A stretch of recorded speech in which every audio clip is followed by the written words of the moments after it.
Hello everyone, आज की video में हम एक क्वासीलिनियर पार्शियल डिफरेंशियल इक्वेशन के सॉल्यूशन के बारे में पढ़ेंगे। और इससे जो प्रीवियस वीडियो थी हमारी, उसमें हमने पढ़ा था कि जो पार्शियल डिफरेंशियल इक्वेशन होती क्या है, उनके कितने टाइप होते हैं और उनको कैसे कैसे फॉर्म किया जा सकता है। तो आज हम बात करेंगे क्वासीलिनियर पीडीई के सॉल्यूशन के बारे में। तो सबसे पहले हम बात करेंगे कि क्वासीलिनियर पीडीई होती क्या है। एक ऐसी पार्शियल डिफरेंशियल इक्वेशन जो पी एंड क्यू में कैसी होती थी, लीनियर होती थी, वो क्या कहलाती थी, क्वासीलिनियर पार्शियल डिफरेंशियल इक्वेशन कहलाती थी।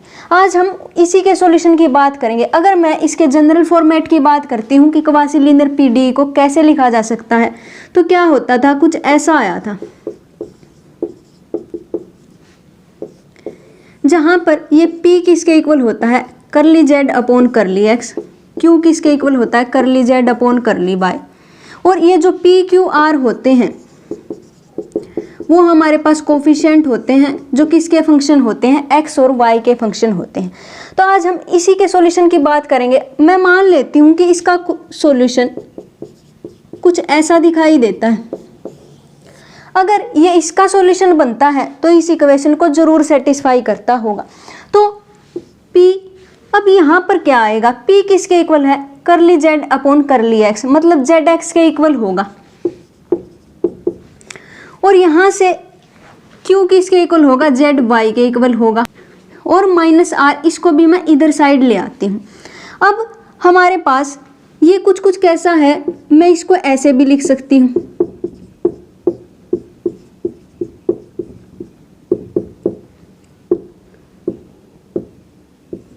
क्योंकि इन दो वेक्टर की जब मैं डॉट प्रोडक्ट करूंगी तो यही आ जाएगा। तो अब मैं इसको क्या मान लेती हूँ, इसको मान लेती हूँ P, Q एंड माइनस। अब हमारे पास जो ये ZX ZY माइनस 1 है वो किसके परपेंडिकुलर है, PQR के परपेंडिकुलर है। मतलब हमारा जो भी सॉल्यूशन है वो सरफेस के कैसा आ जाता है, परपेंडिकुलर आ जाता है। तो इसका मतलब जिसको भी सॉल्यूशन बनना होगा वो उसको ये कंडीशन ज़रूर सेटिस्फाई करनी पड़ेगी। और हमारे पास जो ये होता है PQR, ये जो वेक्टर होगा हमेशा जो हमारे पास गिवन सरफेस है उसके हर पॉइंट के कैसा रहेगा, टेंजेंट रहेगा, टेंजेंट रहेगा। और इसी तरीके के जो सरफेस हैं वो क्या कहलाते हैं, इंटीग्रल सरफेस कहलाते हैं, इंटीग्रल सरफेस। और इसी इंटीग्रल सरफेस को हम क्या करना चाहते हैं, फाइंड आउट करना चाहते हैं। और इंटीग्रल सरफेस को फाइंड आउट करने के लिए हम क्या करते हैं, हम यूज करेंगे कैरेक्टरिस्टिक कर्व का। मैं मान लेती हूँ कि x किसके इक्वल दिया गया है, x ऑफ t के इक्वल दिया गया है, y किसके इक्वल दिया गया है, y ऑफ t के इक्वल दिया गया है, और z किसके इक्वल दिया गया है, z ऑफ t के इक्वल दिया गया, मतलब t के फंक्शंस हैं। तो अगर मैं टेंजेंट वेक्टर का इक्वेशन फाइंड आउट करना चाहती हूँ तो क्या बनेगा, dx upon dt comma dy upon dt comma dz upon dt। और जो हमने पढ़ा है कि PQR भी सरफेस के हमेशा कैसा रहता है, टेंजेंट रहता है, और ये भी सरफेस के कैसा है, टेंजेंट है। तो इसका मतलब ये दोनों कैसे होने चाहिए, एक दूसरे के पैरेलल होने चाहिए। और जब भी हमारे पास ये एक दूसरे के पैरेलल होते हैं तो क्या होगा, ये एक दूसरे के मल्टीपल होने चाहिए ये वेक्टर। तो मैं मान लेती हूँ कि हमारे पास एक मल्टीपल है लैम्डा, तो ये किसके इक्वल होगा, lambda P, lambda Q and lambda R। यहीं से हमारे पास एक इक्वेशन निकल के आती है जिसको हम लैग्रेंज ऑक्सिलरी इक्वेशन के नाम से जानते हैं, जो क्या होती है, वो दिखाई देती है कुछ ऐसी। इसी को हम क्या कहते हैं, लैग्रेंज ऑक्सिलरी इक्वेशन कहते हैं। और इसी का यूज हम करते हैं जब हम किसी क्वासीलिनियर पीडीई का सॉल्यूशन फाइंड आउट करना चाहते हैं। तो अब हम बात करेंगे कि इसके क्या क्या केसेस बनते हैं इसके सॉल्यूशन के। तो जब भी हमारे पास कोई भी क्वासीलिनियर पीडीई दी जाती है जो कुछ इस फॉर्म की होती है, अगर मैं इसका सॉल्यूशन फाइंड आउट करना चाहती हूँ तो क्या करूँगी, सबसे पहले लैग्रेंज ऑक्सिलरी इक्वेशन लिखूंगी। और इसी के हेल्प से हमारे पास इसके सॉल्यूशन को फाइंड आउट करने के लिए 4 केसेस बनते हैं। और इसके सॉल्यूशन को हम कैसे दिखाते हैं, या तो कुछ ऐसा दिखाते हैं, या फिर u is equal to function of v, और या फिर v is equal to function of u। कुछ ऐसा दिखाते हैं, जहां पर ये u एंड v कैसे होते हैं, इंडिपेंडेंट वेरिएबल होते हैं, इंडिपेंडेंट वेरिएबल होते हैं। और हम क्या करते हैं, u को तो c1 मान लेते हैं और v को क्या मान लेते हैं, c2 मान लेते हैं। और एक और कंडीशन होती है कि इन u और v में से किसी एक में, इन u एंड v में से किसी एक में z जरूर होना चाहिए, तभी हम उसको क्या मानेंगे, सॉल्यूशन मानेंगे। तो सबसे पहला केस हमारे पास क्या बनता है, इसको हम एक एग्जांपल की हेल्प से समझेंगे। जैसे कि हमारे पास एक एग्जांपल दिया गया है कुछ ऐसा। अगर मैं इसको इस इक्वेशन से कंपेयर करती हूँ तो p हमारे पास किसके इक्वल आ जाता है, yz के, q किसके इक्वल आ जाता है, zx के, और r किसके इक्वल आ जाता है, xy के। अब मैंने आपको बताया था कि हमें क्या करना है, सबसे पहले लैग्रेंज ऑक्सिलरी इक्वेशन लिखनी है, जो भी हमारे पास क्वासी लीनियर PDE दी गई है उसकी हेल्प से। तो यहाँ से क्या बनेगा, dx upon p is equal to dy upon q is equal to dz upon zx। तो सबसे पहला केस क्या होता है इसके सॉल्यूशन को फाइंड आउट करने का, तो हम क्या कर सकते हैं, या तो इन दो को सेलेक्ट करके यहाँ से वैल्यू फाइंड आउट कर सकते हैं, या फिर इन दो को सेलेक्ट करके, या फिर इन दो को सेलेक्ट करके क्या कर सकते हैं, वैल्यू फाइंड आउट कर सकते हैं हमारे सॉल्यूशन की। कैसे करेंगे, सबसे पहले मैं ये वाला पेयर देखती हूँ, dx upon yz is equal to dy upon zx। तो यहाँ से z कैंसिल हो जाएगा, तो यहाँ से क्या आएगा, x into d x minus y into d y is equal to 0, कुछ ऐसा बन जाएगा। अब मैं क्या कर देती हूँ, इसको इंटीग्रेट कर देती हूँ। इंटीग्रेट करने के बाद कुछ ऐसा बनेगा, यहाँ पर आ जाएगा c1। तो क्योंकि इंटीग्रेशन के बाद एक कांस्टेंट आता है, मैंने वो कांस्टेंट c1 मान लिया है, और यहाँ से हमने माना था कि u किसके इक्वल होगा, c1 के इक्वल होगा। तो इसका मतलब इसका एक सॉल्यूशन क्या बन जाता है, x square minus y square upon 2, ये इसका क्या बन जाता है, एक सॉल्यूशन बन जाता है।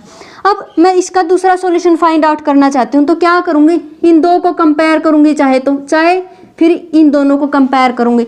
मैं क्या करती हूँ, इन लास्ट दो को क्या कर लेती हूँ, कंपेयर कर लेती हूँ। तो यहाँ से हमें क्या देखने को मिलेगा, d y upon z x is equal to d z upon x y. तो यहाँ से x कैंसिल हो जाएगा, और फिर से यहाँ से क्या बन जाएगा, y dy minus z d z is equal to 0। तो यहाँ से क्या बनेगा, y square upon z square upon 2 is equal to c2।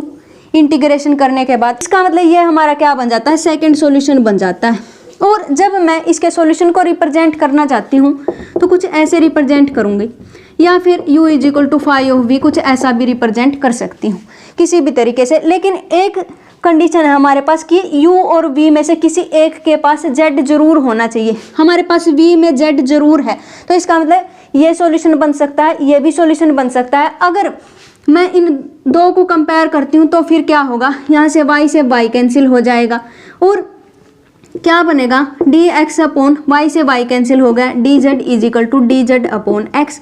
तो क्या बनेगा, x square minus z square upon 2, ये हमारे पास सॉल्यूशन बन जाएगा। ये भी इनमें से किसी भी कॉम्बिनेशन को हम क्या बना सकते हैं, सॉल्यूशन बना सकते हैं। लेकिन एक बात ध्यान रखनी है कि एक फंक्शन में z जरूर होना चाहिए।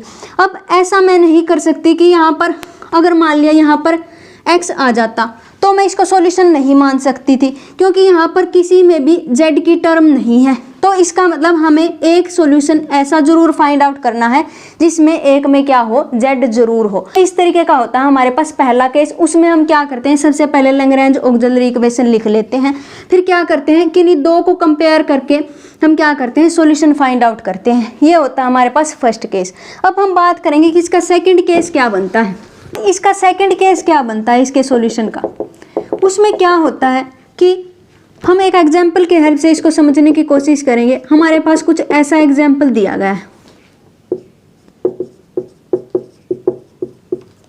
अब मैं इसको सोल्व करना चाहती हूँ।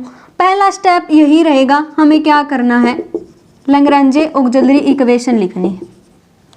तो हम यहाँ से क्या कर सकते हैं, dx अपॉन p कौन बनता है, जो p का क्या होता है, कोफिशिएंट होता है। तो यहाँ पर p का कोफिशिएंट क्या है, 1 है। तो dy और q क्या बनता है, वो q का कोफिशिएंट होता है। तो यहाँ पर कुछ ऐसा लिख सकते हैं। और dz किसके इक्वल होगा, हमारे पास 5z tangent y minus 3x, कुछ ऐसा बन जाएगा। अब सेकंड केस क्या कहता है, हम इन तीन टर्म्स में से किसी दो को कंपेयर करते हैं और उन दो की हेल्प से किसी तीसरे की वैल्यू फाइंड आउट करते हैं। कैसे करते हैं, अगर मान लिया मैं इन दो को कंपेयर करती हूँ तो क्या बनेगा 3dx minus dy is equal to 0, ऐसा कुछ बन जाएगा। फिर मैं क्या कर लूँगी, इंटीग्रेशन कर लूँगी तो क्या बनेगा 3x minus y is equal to c1, कुछ ऐसा बन जाएगा।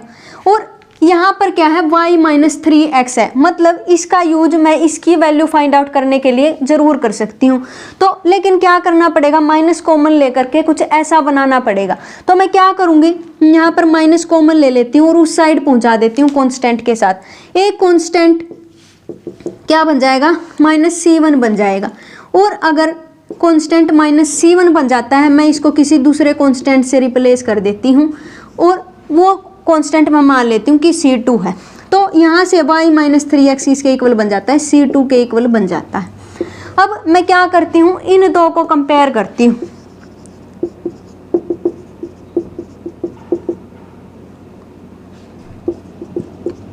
कुछ ऐसा बनेगा और हमें पता है कि y माइनस 3x किसके इक्वल है, c2 के इक्वल है। तो मैं यहाँ से क्या कर सकती हूँ, इसको रिप्लेस कर सकती हूँ टेंजेंट c2।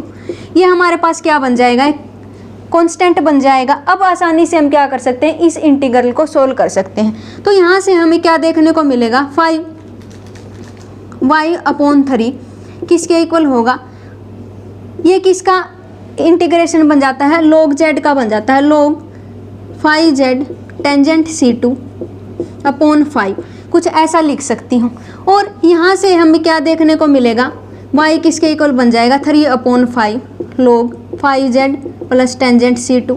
और इसको इस तरफ ले जाऊंगी और इसको मैं क्या मान लेती हूँ, किसी एक कांस्टेंट के इक्वल मान लेती हूँ, क्योंकि यहाँ से जब हमने इंटीग्रेशन किया तो एक कांस्टेंट साथ साथ चल रहा था, तो वो कांस्टेंट यही मैं मान लेती हूँ। तो ये हमारे पास क्या बन जाता है, v बन जाता है और ये हमारे पास क्या बन जाता है, u बन जाता है। तो इस तरीके से हम दो टर्म्स को कंपेयर करके उसका यूज तीसरी टर्म का जो इंटीग्रेशन है उसमें कर सकते हैं। तो इस तरीके का होता है हमारे पास सेकंड केस। अब बात करते हैं हम इसके थर्ड केस की। अब हम बात करेंगे थर्ड केस की। थर्ड केस में क्या होता है, सबसे पहले हम क्या करते हैं, लैग्रेंज ऑक्सिलरी इक्वेशन ही लिखते हैं। इसमें हम कुछ ऐसे मल्टीप्लायर चूज करते हैं STU। अगर मैं SP plus TQ plus UR कर देती हूँ तो क्या बन जाता है, 0 के इक्वल बन जाता है। तो ऐसे मल्टीप्लायर हमें क्या करने होते हैं, चूज करने होते हैं। और फिर ऐसा करने के बाद हम क्या करते हैं, यहाँ पर SDX plus TDY plus QDZ/0 एक और टर्म लिख देते हैं इस लैग्रेंज ऑक्सिलरी इक्वेशन में, फिर सोल्व करते हैं। तो इसको हम सोल्व करने के लिए क्या करेंगे, एक और एग्जांपल लिखेंगे जो क्या कहता है कि कुछ ऐसा एग्जांपल दिया गया है।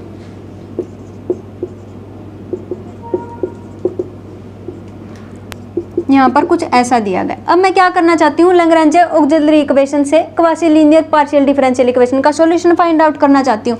तो सबसे पहले क्या करूँगी, लैग्रेंज ऑक्सिलरी इक्वेशन ही लिखूंगी, जो क्या बनेगी dx into x into y minus z is equal to dy y z minus x is equal to d z on z x minus y, कुछ ऐसा बन जाएगा। अब हमें क्या करना है कि ऐसे मल्टीप्लायर चूज करने हैं STU कि किसी तरीके से SP TQ और UR कैसा हो जाए, 0 हो जाए। तो इसके लिए मैं क्या करूँगी, अगर मैं इसको ओपन कर लेती हूँ तो कुछ ऐसा बनेगा, इसको ओपन करती हूँ तो कुछ ऐसा बनेगा, और इसको ओपन करती हूँ तो कुछ ऐसा बनेगा। अब देखने पर साफ साफ पता चलता है कि एक दूसरे से कैंसिल हो जाएंगे। तो मैं क्या करूँगी, S को भी 1 चूज कर लूँगी और T को भी 1 चूज कर लूँगी और U को भी क्या चूज कर लूँगी, 1 चूज कर लूँगी। तो देखते हैं कि क्या बनेगा। यहाँ से क्या बनेगा, XY minus XZ plus YZ minus YX plus ZX minus ZY। अब XY से XY कैंसिल हो जाएगा, ZX से ZX कैंसिल और YZ से ZY कैंसिल, मतलब SP TQ UR किसके इक्वल हो जाता है, 0 के इक्वल हो जाता है। अब नेक्स्ट स्टेप क्या होगा, यहाँ पर कुछ ऐसी टर्म और लिखनी है इसके साइड में, मतलब लैग्रेंज ऑक्सिलरी इक्वेशन के साथ एक और टर्म हमें क्या कर देनी है, ऐड कर देनी है। अगर मैं वो टर्म ऐड करती हूँ तो क्या बनेगा, एस हमारे पास क्या है 1, d x plus d y plus d z upon 0। अब फिर से क्या करेंगे, वही पहला केस करेंगे, किन्हीं भी दो को हम क्या करेंगे, कंपेयर करेंगे। मैं क्या कर लेती हूँ, इसको इससे कंपेयर कर लेती हूँ। तो यहाँ से क्या बनेगा, d x plus d y plus d z, इसके अपॉन में 0 है, उस तरफ लेकर के जाएंगे तो सब कुछ 0 हो जाएगा। अब इसका इंटीग्रेशन कर लेते हैं, x plus y plus z is equal to C1। तो इसका मतलब एक सॉल्यूशन तो ये बन जाएगा। अब दूसरा सॉल्यूशन फाइंड आउट करने के लिए हम क्या करेंगे, फिर से ये एस टी यू चूज करेंगे, जिससे क्या होगा कि हमारे पास यहाँ पर आएगा u। फिर से एस टी यू ऐसे चूज करेंगे कि यहाँ पर पुट करने पर ये कैसा बन जाए, 0 बन जाए। फिर उसकी हेल्प से दूसरा सॉल्यूशन फाइंड आउट करेंगे। ये होता है हमारे पास तीसरा केस। अब हम बात करेंगे कि फोर्थ केस क्या होता है। अब हमारे पास होता है फोर्थ केस। फोर्थ केस में भी हम क्या करते हैं, मल्टीप्लायर चूज करते हैं। ऐसे मल्टीप्लायर चूज करते हैं कि क्या हो जाए कि s d x plus t d y plus u d z किसका एग्जैक्ट डिफरेंशियल बन जाना चाहिए, s p plus t q plus u r का क्या बनना चाहिए, एग्जैक्ट डिफरेंशियल बन जाना चाहिए। फिर क्या करेंगे, हम लैग्रेंज ऑक्सिलरी इक्वेशन के साइड में कुछ ऐसी टर्म भी लिख लेंगे। जब ऐसा हो जाएगा तो जैसा हमने पिछले केस में किया था, लेकिन वहाँ पर क्या था, हमारे पास ये 0 आ गया था, इसलिए इसके डिवाइड में हमने क्या माना था, 0 ही माना था। अब इसके लिए हम क्या करेंगे, एक एग्जाम्पल कंसीडर करेंगे।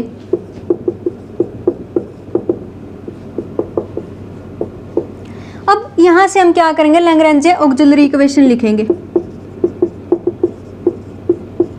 तो कुछ ऐसा बन जाएगा। अब हम क्या करना चाहते हैं, ऐसे मल्टीप्लायर चूज करना चाहते हैं कि ये क्या बन जाए, एग्जैक्ट डिफरेंशियल बन जाए इसका। तो मैं मान लेती हूँ कि वो मल्टीप्लायर में क्या चूज कर लेती हूँ, 1 चूज कर लेती हूँ, s को भी 1, t को भी 1 और u को भी क्या चूज कर लेती हूँ, 1 चूज कर लेती हूँ।